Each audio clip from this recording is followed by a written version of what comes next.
Welcome United. We have a great episode for you today.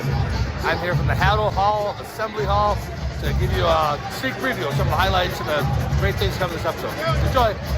Coach Brown was like, no, brother, school starts on a Monday. And you know, Monday, we wearing button-up shirts. Coach Brown, it's the first day of school. We're wearing button-up shirts. Outside noise was a lot. There was a lot going on, you know? And with all those expectations, whether the ones that we've set upon ourselves or other people, opinions, stereotypes, whether that's racial or regular, how did you learn how to quiet all that around you? When it comes to track, I think I took that a little bit more personally because I know it's just like the basic thing. Like, you say anything you want about me, but don't talk about my peoples.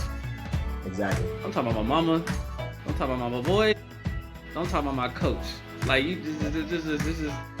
There's no guidebook on how to be a sports psychologist. It's very much you're trying to figure out how to get there and making sure that you're competent as well. And if you ask a psychology teacher, they would be like, well, there's no really wrong answer. You can kind of do it. And it's just like, yep. Thank you, sir. I appreciate that. I would tell them like a couple things. Find clarity in your values. I think that would have helped me be more committed or transition from football a lot sooner than I would have. Cause I know, like I said, we brought those values, but like find clarity, being more firm in them to like, okay, why am I holding these values in indoor track and outdoor track with T. Brown? Welcome to United, with Big Team at Indiana University's podcast on student-athlete mental health. I'm your host, RJ Russell, first-year PhD student in the Counseling Psychology program with a concentration in sport performance psychology at Indiana University. I'm excited about today's episode. I'm going to be talking with my best friend, my brother, Keith Miller, about what it's like to build a team, representation in sports, silence in the outside world, and what it's like to be fully bought in. Thank you for coming on today, my guy. How you doing? I'm doing great, man. Happy Friday. I'm glad to be here. Thank you for having me, bro. Yes, sir. It's good to have you, my brother. You know, a long time coming. It's been fun to, we were planning this and kind of getting all this together. So it's good to have you on. So in honor of our national champion Indiana Hoosiers football team, we have a unique way of introducing our guests. So we're going to introduce Keith with the help of Coach Signetti. So, Coach, get us started. Yeah, it's pretty simple. I win. Google me. Okay, so Keith, the audience Googled you, what would come up in the search? They Googled me, man, they would just find I'm a chill guy. Nah, they would, if they Googled me, they may find that I was a high school indoor track champion with the 4x4 team. They might find that I went to UNCW, I majored in psychology, I minored in neuroscience. They might find that I've worked with Freedom School, CDF Freedom School in the city of Wilmington. They might find that I eventually went to University of North Texas and got my master's in kinesiology with a concentration in exercise psychology. They might even find that I worked at the Center of Sports Psychology and Athlete Mental Health while I was there. They might see something that I worked as a caregiver for visiting angels, wiping a grown man booty for a couple months. They might find that I work with kids with autism at an ABA center in Dallas, Texas. They might find that I worked as a developmental disabilities. I think they call it a qualified mental health professional, working with people who have the highest needs. And so now they'll find me working as a mental performance expert with the Army. Yes, sir. It's a long journey. You've been a lot of different places.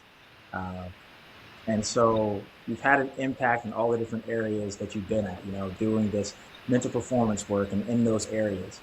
But I want to take you back to small town, Richlands, North Carolina. Yeah. 3 stoplights, 4 stoplights. Something like that. Something like that.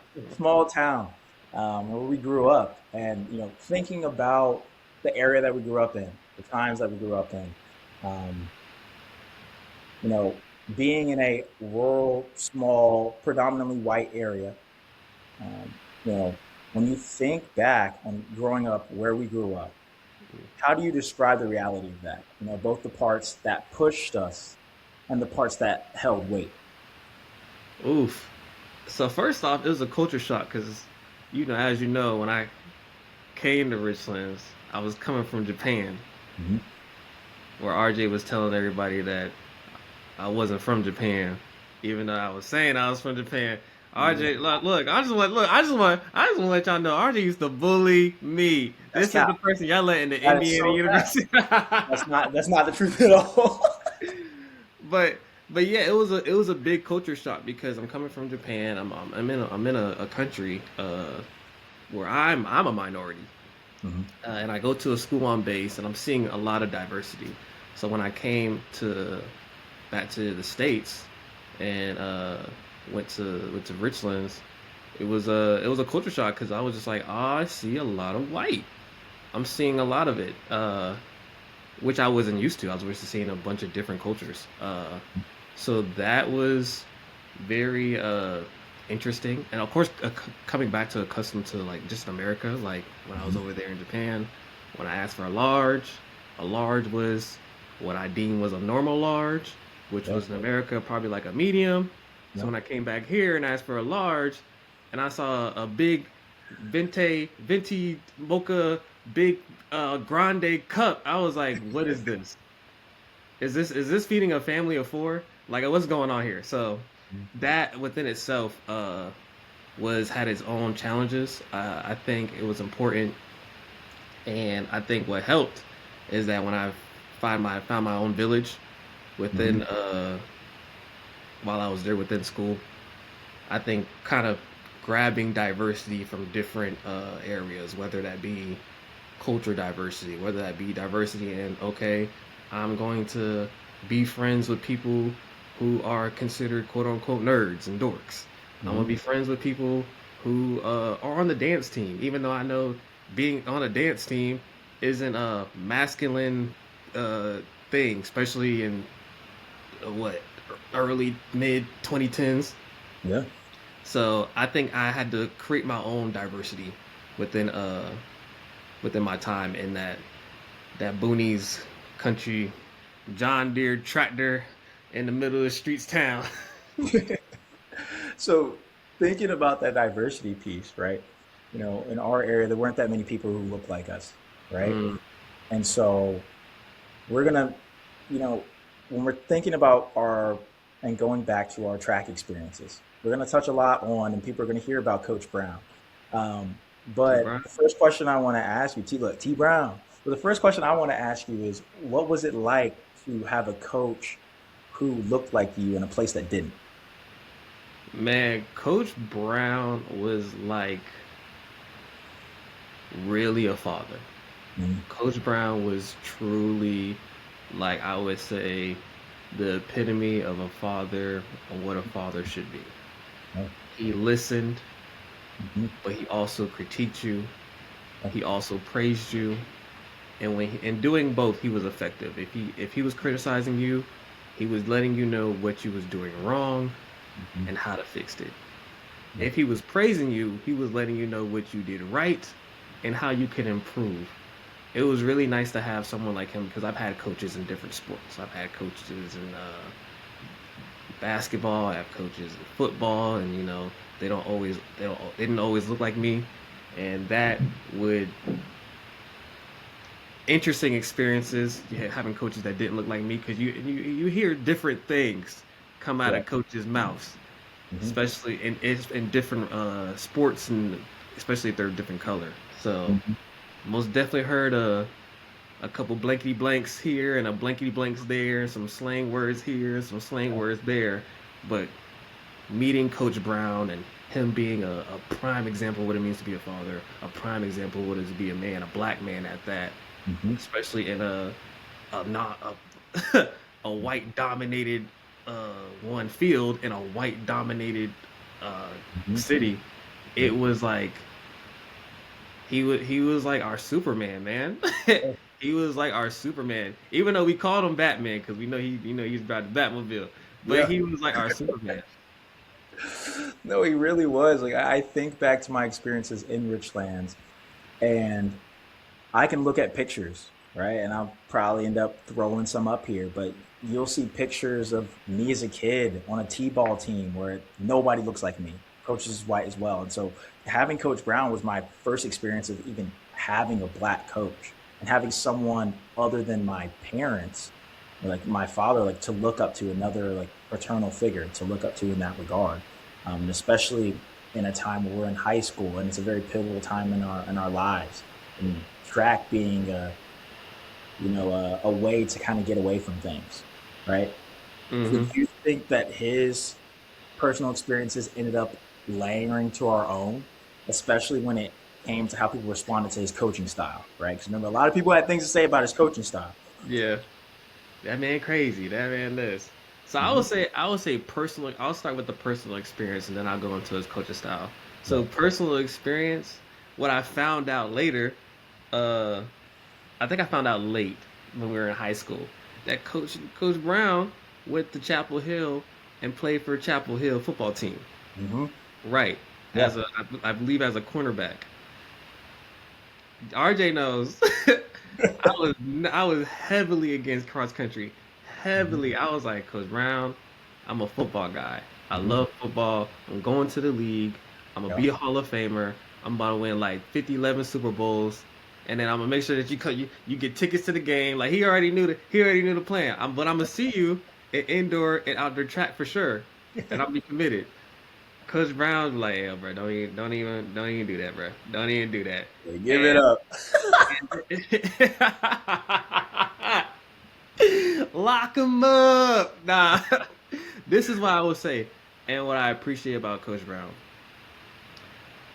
I know Coach Brown wasn't saying it as like a Keith, you're not good enough to be a football player. I know Hmm. that's not. I know that's not what he was saying. Yeah. How, however, what I will say, at the time, that's not how I was viewing it. Hmm. Oh, in addition to that, just to talk about how great of a coach Coach Brown was, I'm going to indoor and outdoor practice, or Coach Brown's my coach, and he's so positive.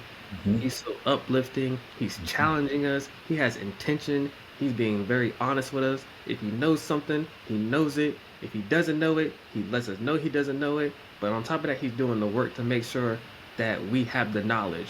Or he's like, oh, okay, I don't know nothing about this, so I'm gonna bring y'all to a little invitational and y'all gonna experience it. Or, I Hmm. don't know about this, so I'm gonna read every newspaper, every article, and I'm gonna spit the information at y'all, and then so y'all learning with me. So like he was very like transparent about what he knows and what he doesn't know. I was going to football and they was just on that field lying left and right. They had the truth in them. They needed the holy water, the blood, brother, the blood. Good. The blood of Jesus on them, bro. And like over time, I was just like, I cannot continue to be in this space. I Hmm. cannot. Like just imagine like Coach Brown is hyping on. He's putting confidence in us Hmm. on a daily basis, and then we're paying it off because we're seeing confidence, work ethic, and it's paying off on a day-to-day basis, and we're seeing the results. Hmm. So now when we do a relay, I'm not you not worried about, oh, Keith not gonna do what he gotta do. You know Keith is gonna do what he gotta do. I'm not worried about RJ doing what he gotta do. I know RJ gonna do what he gotta do. When I hand the baton off, I knew he's gonna get the job done. I think on a relationship level, like Coach Brown was like, "Hey, yo, bro, I know who you are. I know Hmm. what you want to do. I know what environment I'm peeping that you're thriving in, Hmm. and this is not the environment that you don't want to be in." Yeah. And I eventually was like, "Hey, yo, Coach," I told Coach Brown, I said, "Hey, yo, I'm quitting this football stuff. I'm coming over Yeah. because you're that good. You're that good. Hmm. Football is my love. I Yeah. love football. But Coach Brown is that good of a coach that I'm like, I need to be in that space so I can thrive." Yeah. And I did. I mean, like cross country, I did pretty good. I wasn't no what's that? I wasn't no 15-minute miler or nothing, but I did pretty good. I knew what I was doing it for because I knew indoor and Yeah. outdoor track was my And just to like to his coaching strategies, like people call Coach Brown crazy because we had a little morning practice, and because they ain't want to wake up early in the morning. But guess what? Hard work don't stop. Hard work don't stop. If you wanna be great, then you gotta do great things. We ain't wanna do no journals. We don't wanna write down what we eat and how much we drink and do this on a day-to-day basis. All right, then you ain't gotta do that. But it's interesting that you calling my coach crazy and calling him insane and talking all this junk about my coach, but you hear our name on the intercom on a weekly basis. Yep. Saying that RJ won first place in this, RJ won first place in this, Keith won first place in this, Keith won second in this, they won the 4x4 in this. Oh, and they state champions. I didn't hear nothing about y'all sport. I didn't hear y'all win nothing. Not to say that they're not working hard, but if I'm being honest, I don't know y'all not working as hard as us. Yeah, it's how bought in are you? How much work do you want to put in? I think that it was very much a top-down process when we think about coaching in general, and the atmosphere that you can create when we think about motivational climates and things like that. Our team very much we were competitive. You know, it wasn't so that we weren't competitive. We were competitive, but like it wasn't a toxic environment in the sense that we pushed each other, but it was very much an in-group, it's us against them. Like, we're going to push each other at practice. You and I were competitive. Coach used to say that, you guys are old men. You guys are probably going to be in wheelchairs competing against each other in a nursing home. And that's just it, right? But it was he never let it get to the point that it was toxic. It was always the understanding of that it's us against them, right? And so thinking about that top-down process, like that's the top coach doing all of that, but then going to the bottom and think about starting at the bottom. When we started out, we had 3 guys on the team in indoor freshman year. It was you, Cedric, and I. That was it. Couldn't do a relay, right? So, what did being a part of something so small, right? Literally building the team ourselves from scratch and reaching out to people and trying to get people to join the team. What did that teach you about leadership before we even saw ourselves as leaders? What I think it taught me the most was that the importance of like the values that you really hold. What are those values? Like, is it important that you decide that you want to be a great human being and put your best foot forward? Do you want to be a respectable human every day? Yeah. Do you want to be a good team player?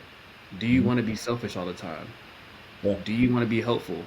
And I think that because we had the freedom to do that, because there wasn't a team culture, I think it helped and it built. And I think that's what built our relationship, because it became more clear that our values were in alignment, even though you used to bully me. Because you lying up here, and we're gonna touch on that because you lying up here. But I think over time, because when we did it, like I tried out for basketball. I'm not buckets. Yeah. I'm not Kobe. I'm not. I can't get the ball in the hoop like I thought I could. So I ended up going to indoor track where I saw you, and I wasn't expecting to see you there. But I think, like I said, since we had that freedom to create our own culture, because it was 3 freshman boys in the indoor track program. There could have been any other grade in there, but it was just freshmen in our indoor track program. Yeah. So we was like, okay, this is ours now. How do we want to do it? We end up like, okay, we want to be disciplined. We want to listen to what Coach Brown said, because we're transparent that we don't know everything. We don't know nothing. Coach Brown been doing this. He been doing this since my sister. My sister used to run track for him. Yeah. So I'm like, all right, we gonna listen. We gonna do. We gonna be respectful to each other. We gonna compete with each other. And I think that, like I said, that competition, it was very important that it was friendly and not toxic. Yeah. Because then it made it like, oh no, like RJ, I'm an honest man. RJ has always been faster than me. Listen, let the people know. Let the people know. There was 2 times where I beat him, but we gonna get back there. We can talk about that later. We can talk about that later. But for the most part, RJ has always been faster than me. But for the majority of my high school career, it was like, okay, I know RJ is faster than me, but I'm still gonna be faster than him. One day I'm gonna be faster than him. I don't know when that day is, but and that pushes you to like, nah, I'm not gonna quit just because someone fast. Because track is a sport where you on paper you can see who's faster than you. It's Very not like much so. football where the score is already at 0-0. Baseball, the score is at 0-0. It's like, no, you see that bruh is 5 seconds faster than you coming into the race.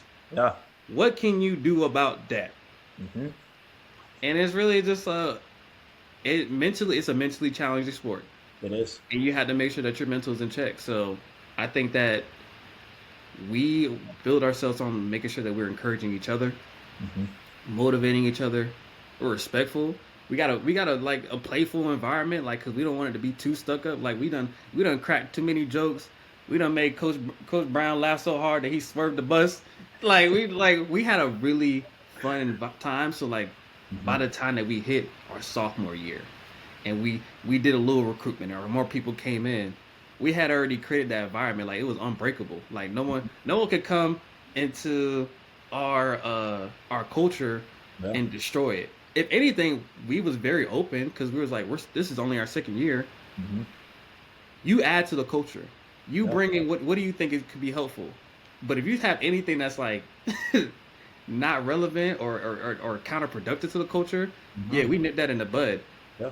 And so by the time like from going from first year, can only do three people, which before that, I think another value teacher is like selflessness.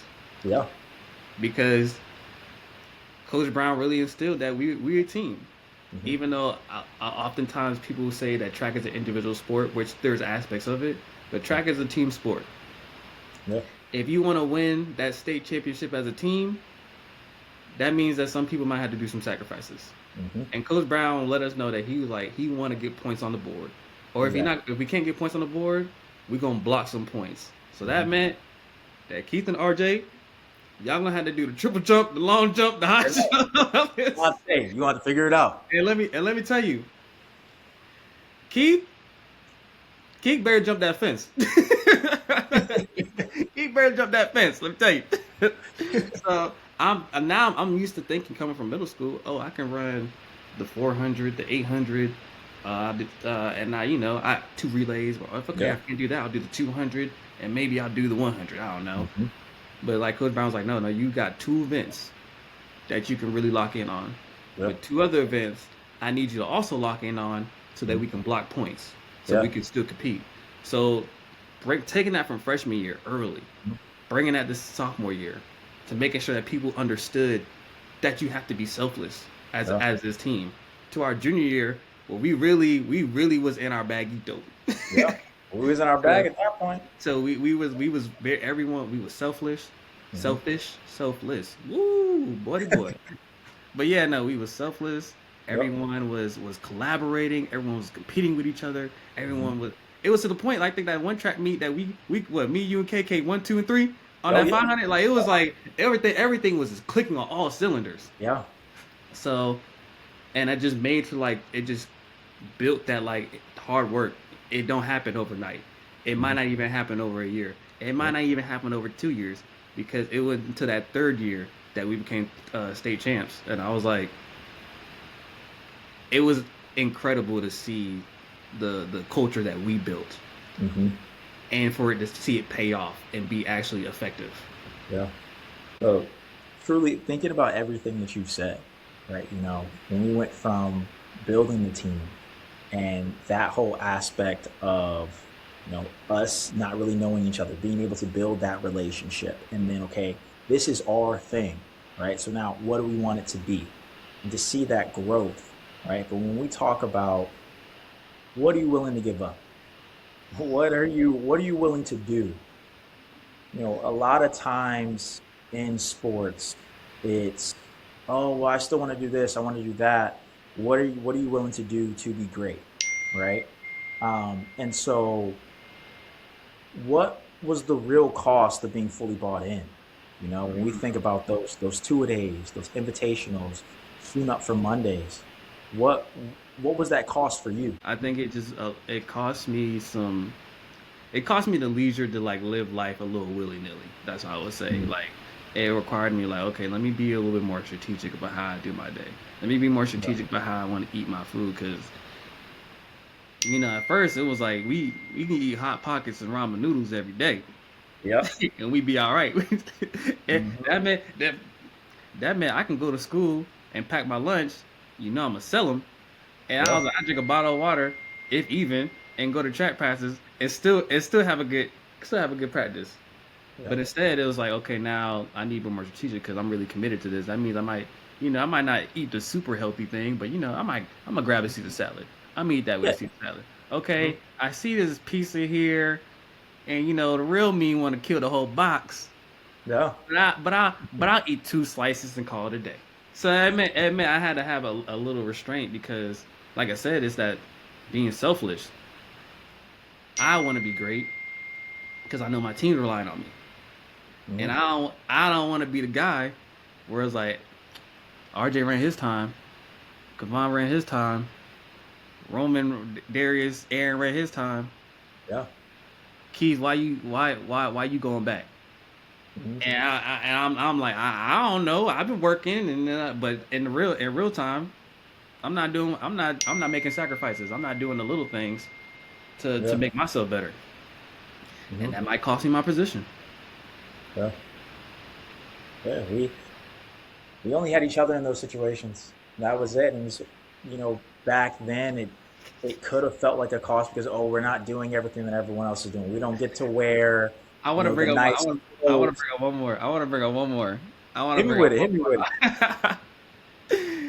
So I will say it also cost us being able to. I want to say have fun, but like Yeah. doing some things that I don't know. I don't even say juvenile things. So first day of school, Yeah. everybody want to come up with a new drip. Oh, I got the new authentic Vans. Or I got the new Hmm. Jordans.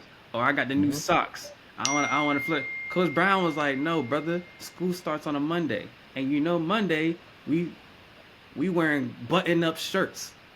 Coach Brown, it's Hmm. the first day of school. We Dressed wearing out. button up shirts, and that's what it meant. It meant like Coach Brown. Everybody knew. Oh, them is Coach Brown athletes because Hmm. everybody else is Gucci down to the socks. Gucci Coach down to Brown the socks. kids, Yeah, 100%. Coach Brown kids look like they finna go handle a business meeting. Hmm. I'll say like another thing, like I said, going back to the pet rally. RJ, we had a pet rally and they had brought in a car that they allowed us to like destroy for like donations or something like that for fundraisers or something like that.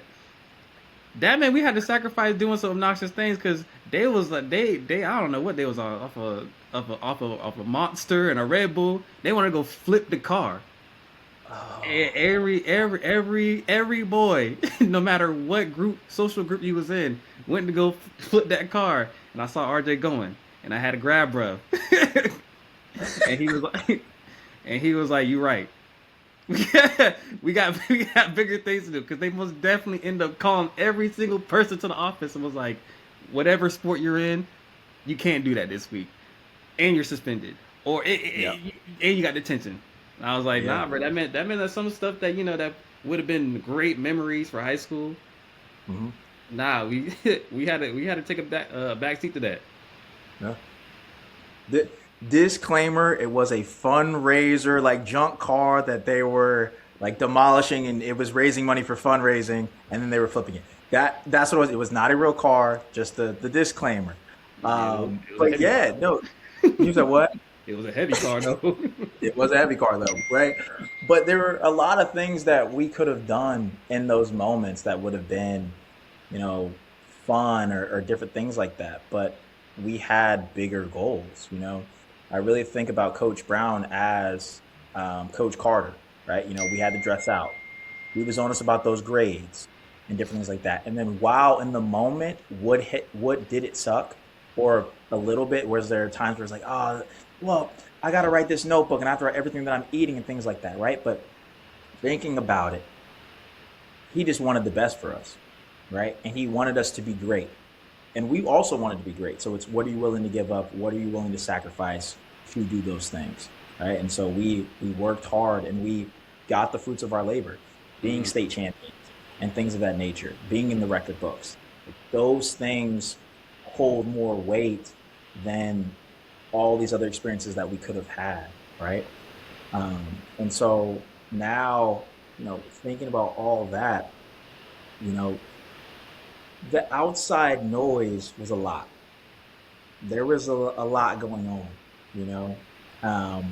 And with all those expectations, whether ones that we've set upon ourselves or other people, opinions, stereotypes, whether that's racial or regular, how did you learn how to quiet all that around you, especially in the time that we were and where we were?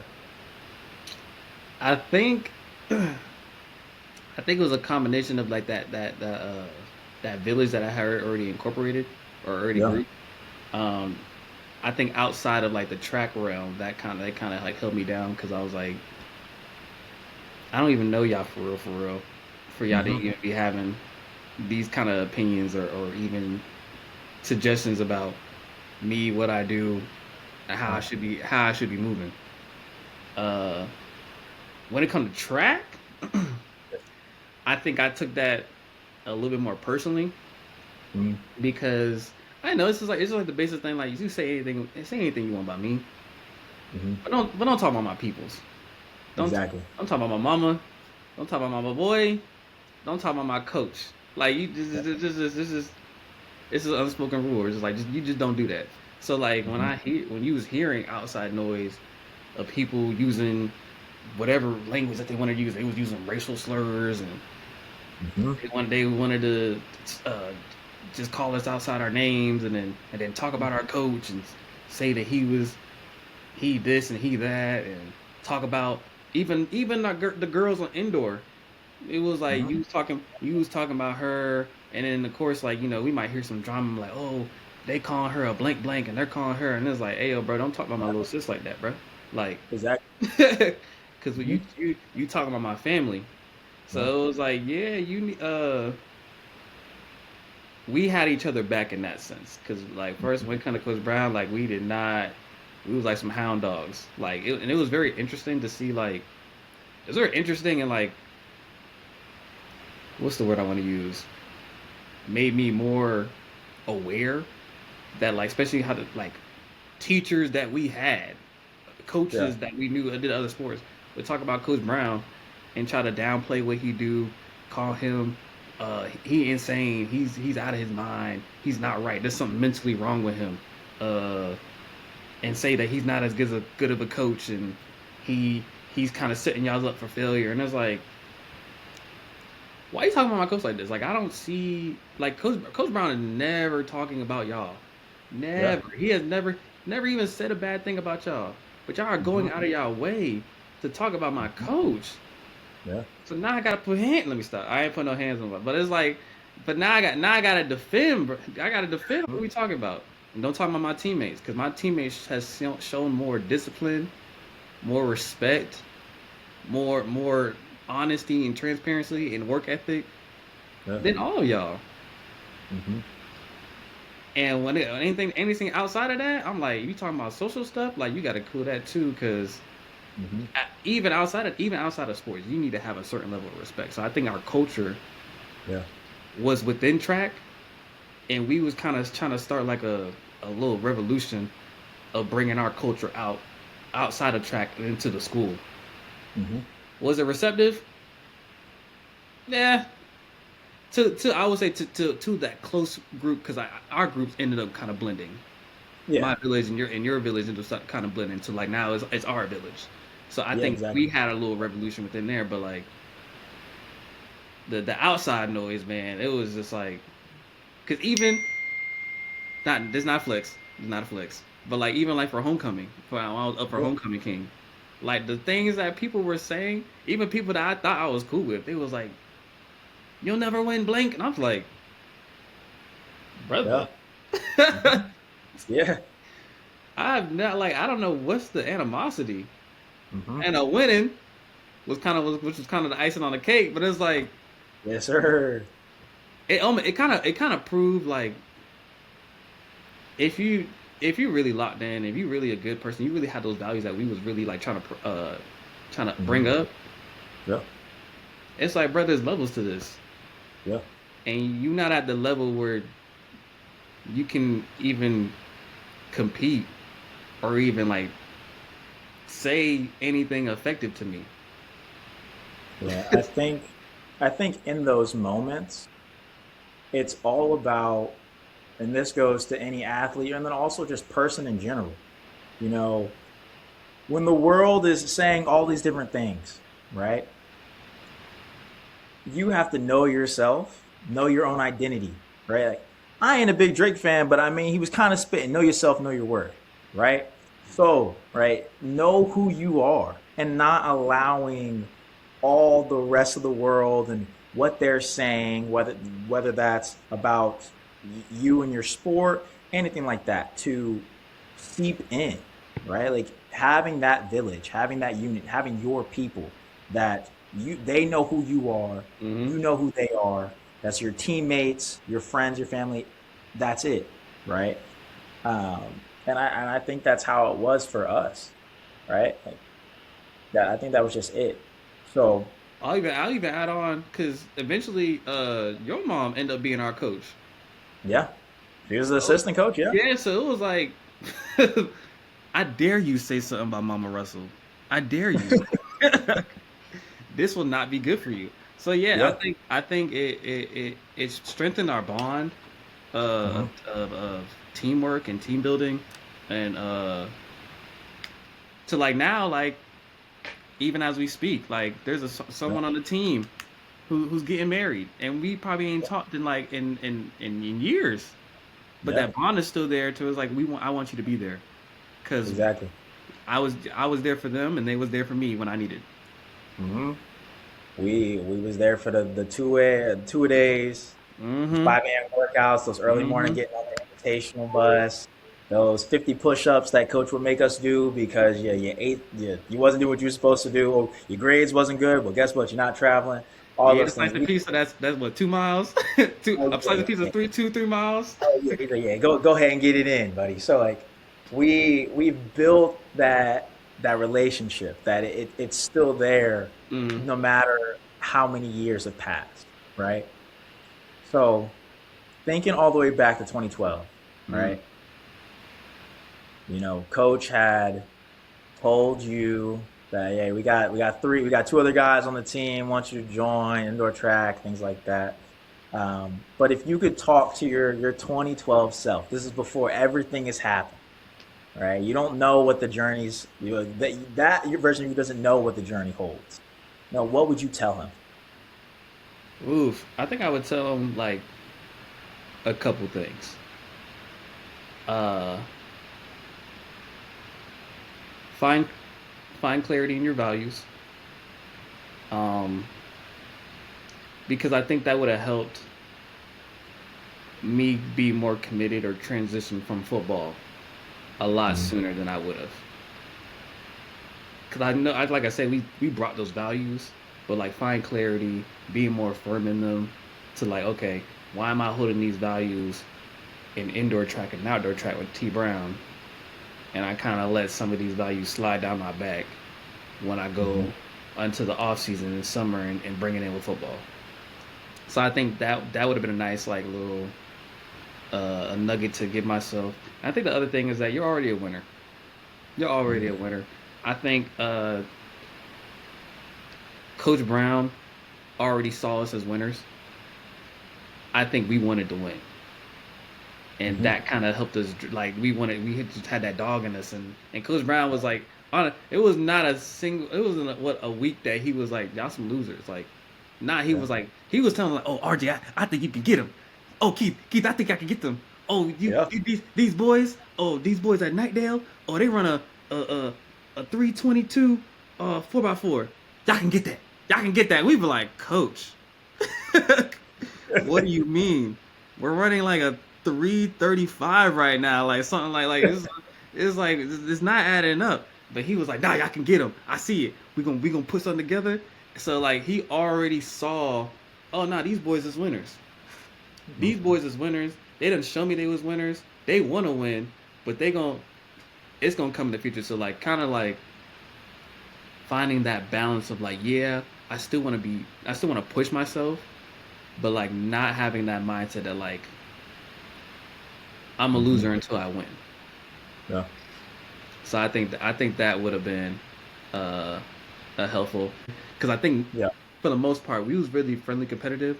I think near the end of my high school career and running track, that's when RJ being faster than me started to get to me mentally, because I was just like, this dude, I just can't catch him. I'm getting tired. My time's not going down. What's going on? I'm still putting in the work. Yeah. And that's what's interesting with Coach Brown. Coach Brown came up to me and he was like, bro, what's wrong? And I just broke down. I was like, Coach, bro, I'm not getting faster. I'm doing this. I don't know what's going on. I lost my spot. This boy who do soccer came and cooked me. I'm sick, bro. I'm so sick. And Coach Brown was like, bro, you're a winner. You have a state championship. Can't nobody take that from you. And I was just, like I said, I think that was a key shift where I was like, oh, I am a winner. I don't have to keep this mindset that if someone's faster than me, I'm a loser. If I don't win, if I don't place, I don't medal, I'm a loser. It's like, nah, bro, I'm a winner. I can get there. It's just gonna take some time. Because like I said, like it took us to junior year till we start really snagging snagging on that bling bling. Yeah. And I think after that I expected for it to just keep coming, as easy as it was coming. So I think that would be the message I would send my 2012 self. Yeah. Clarify your values, and that you're already a winner, bro. I love that. I want you to speak to the athletes out there, or just people in life, right? But specifically for the athletes, you're injured, or things aren't going your way. You lost your spot, different things like that. Like, what do you say to them, thinking about your experiences and things like that? Because I know, like, we've already seen things in the media. Think about Rondell Moore. He was on the injury list and things like that. And when you're injured and you don't have that social support, or you're just in your head, the impact that it can have on your mental health as an athlete, because our identity is, our sport. So, like, what do you say, I think to that point of like, who are you? Who are you, man? Because I think a good activity that people do is like, you kind of do like your identity bubble. You put your name in the middle, and you're like, oh, who is Keith? And I'd be like, I'm a track star. I'm a performance expert. I'm a son. I'm a brother. I'm an uncle. Because you and then you realize, because I think the next question is like, which of these things are going to last forever? Like, you're not always going to be a track star. Who are you without it? And I think a lot of people who get injured, they all their lives they got it out the mud. They try to get the bread so they can help support their family. And though as commendable that is, I think they might lose sight of who they are and like those values and those character strengths that they have. Till they forget, like, without this, who am I? Yeah. So I think that kind of figuring out, like, in those, hopefully it's like a precaution thing that people do, because injuries do happen, things do happen, and throughout life, and it's better to do it like beforehand, or kind of have that knowledge, that self-awareness beforehand, rather than like, oh, I got injured, now someone's asking me who I am, now I gotta go through that whole process. Versus it's like, if I've already worked, someone did that at the beginning of the season, and I already kind of identified who I am, okay, I can root myself in those things that are still going to be present, because I'm always going to be my mama's son and my dad's son. I'm always going to be the uncle to my niece and my nephew. I'm always going to be a brother to my sisters. I'm rooted in family. I'm always going to be best friends with RJ unless you start bullying me again. That's Then cap. then I'm gonna call your mama. But yeah, so it's like I can root myself in these things that like that help uh create or help build who I am, that village that I was talking about. So I think that is an important factor. Yeah. So, final question that I had was, what's your why? I think about my own path of coming into the sports psych field. For me, it really came from the different experiences that I had in college comparatively to high school, right? Of course, I was injured in high school, but I had our village, I had our team, the community that we had built, and having that, like, helped me get through those moments. But when I got to college, it was, okay, your foot's fractured. Okay, you get back from that. Oh, here you go, buddy. Torn hamstring. Sorry, you transfer, torn hamstring, torn groin. So it's just back to back things on top of that, and it's just weighing on your mental health. And so for me, seeing a sports psychologist, being able to get that help, and actually, deciding that I wanted help. It's a lot of times it's very hard for athletes to ask for help.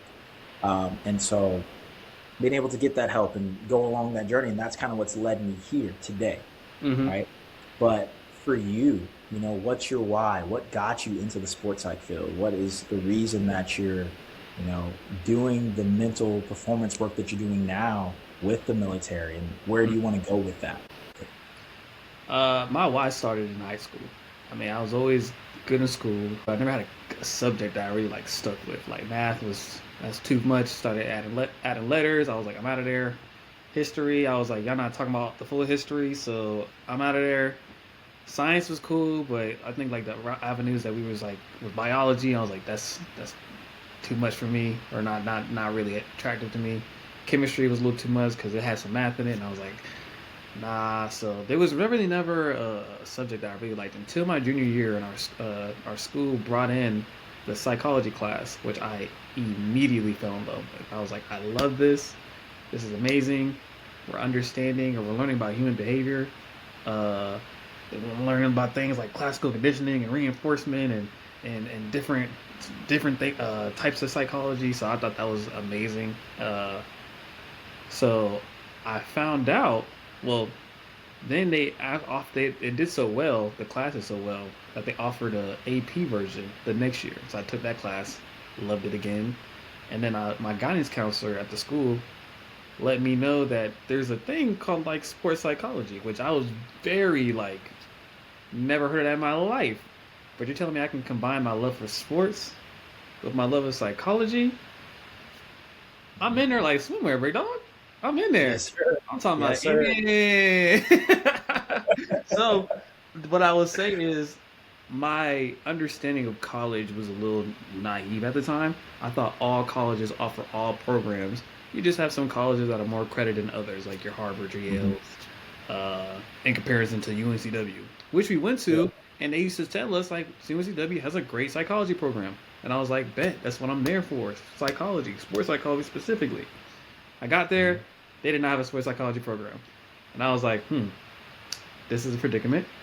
And I didn't want to transfer because, you hear stories about people talking about how their credits don't get switched over and they have to spend more time at the school. And I was like, nope, I'm going to stay here, thug it out. Then I'm going to bank on my master's program and specifically go do like something like sports psych. Yeah. Finally, luckily, I got in, went to UNT, started learning about the stuff that I really wanted to do. And I was like, oh, this is perfect. Then had the opportunity to work with a team in the field. And I was like, oh, I am loving this. So I think the combination of being able to combine both worlds that I love. Then on top of that, I love serving. Like I told you, like in the beginning, if y'all look me up, y'all will find that Keith Miller is a man of service. I have worked with kids that had autism to kids who are from low socioeconomic societies. I've worked with people who have schizophrenia, major depressive disorder, schizoaffective disorder. I have worked with elderly people and take care of elderly people, and near the end of their lives. So I have done a lot of service within my life, and I enjoy that I can still be of service, just in the specter or a niche field that I thoroughly enjoy. So it kind of like encompasses like, oh, why am I on this earth? Well, I feel like I'm on this earth to serve. And not only do I get to fulfill that, why am I on this earth, but it can also bleed into things that I'm interested in. I can serve people who are struggling in the sports field. And it doesn't have to always be in the sports field. It could be like performance field. If you're a musician, I think like some of the stuff that we do can carry over into like corporations, and helping build team building activities and team cohesion within businesses, and how you work with your team, and how to be a leader in your team, how to be someone that listens within your team, how you manage your role.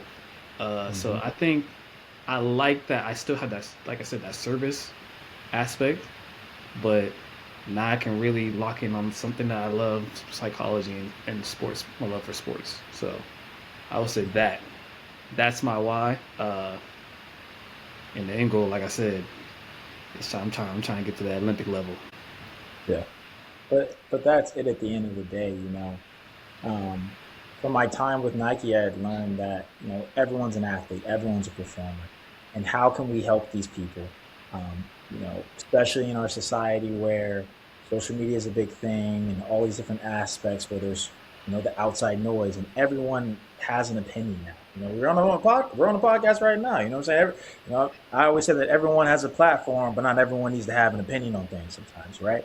Agreed. And so athletes, performers, they're under a high scope, a lot of stress, and so being able to provide that help is a big thing.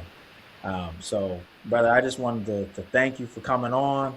I know that this has been a long time coming, you know, a lot of work to get this thing done, but I just wanted to thank you. You know, we've been friends for so many years.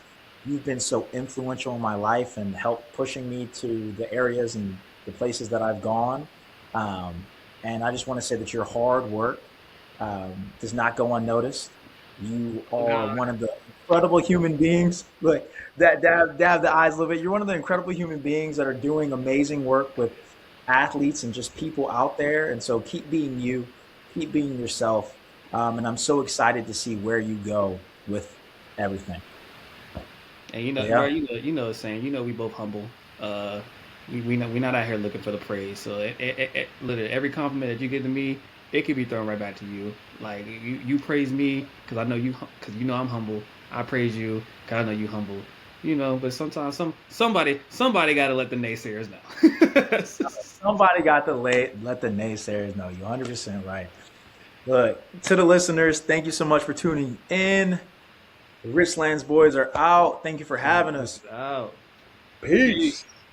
44-41, and a touchdown wins it. Snap back to Helinski, drops back, has time, passes left, caught, made at the catchment of the 20-yard line, more onto the 10, runs for the win, dives for the pylon,